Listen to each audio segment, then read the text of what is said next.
In this episode of FAQ with AGIQ, I'm going to talk about the smartest way to measure temperature, or maybe some really dumb ways to measure temperature that hopefully you can avoid in the future.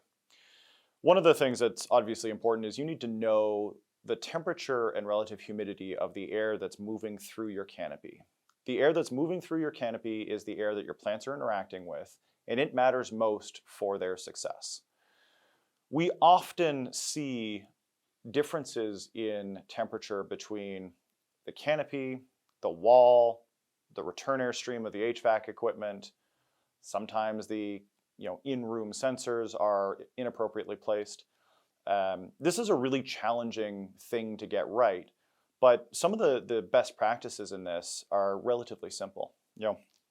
Don't hang your sensors directly below your lights in an unshielded way. You're going to cook your sensor and have an inappropriately hot reading. Similarly, you don't want your temperature and relative humidity sensor to be on a wall.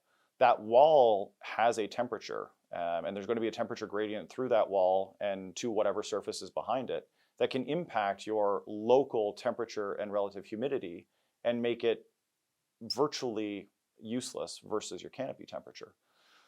Your return air temperature, if you've got a stratified room, may not be accurate as well.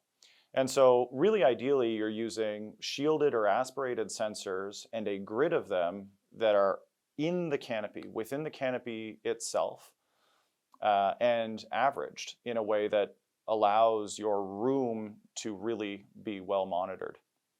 Two caveats to that though. If you've got a simple average setup, you've got 4 space temperature sensors and you've got 4 of them and you average them.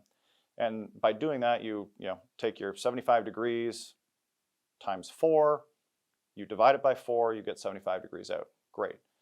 If you're averaging algorithm, or if your control guy sets up your averaging algorithm to divide by 4 all the time, or divide by a fixed value all the time, in the event that you've got a sensor failure or a sensor that reads inaccurately, you now have a room that's reading 33% cold. And that's a problem. So when you're interfacing with your building automation, with your controls person, you need to ensure that you've got fault tolerance for those sensors.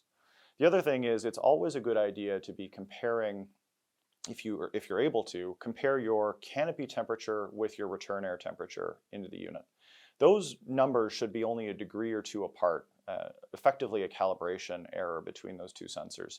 If you're seeing anything more than that, you know that you have a stratified space. You know that you've got an air mixing problem in your room, and you should be looking to address that either through better ductwork or some intelligent application of air rotation fans or some combination thereof. But you want to ensure that the air that your canopy sees is the same air that's coming back to your HVAC system. And that's just a way to have your HVAC system control your room more effectively and more efficiently.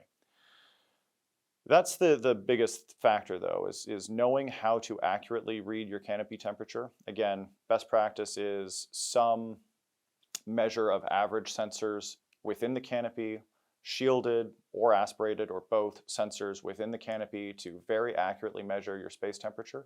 It is more expensive than any of the other sensor options out there, but we're talking a few $1,000s in a room that is going to provide $250,000 every 11 weeks to you. So who cares in the grand scheme of things in terms of pricing? And when it provides much more accurate control of your room, it'll improve your yields. The payback is almost instant on it.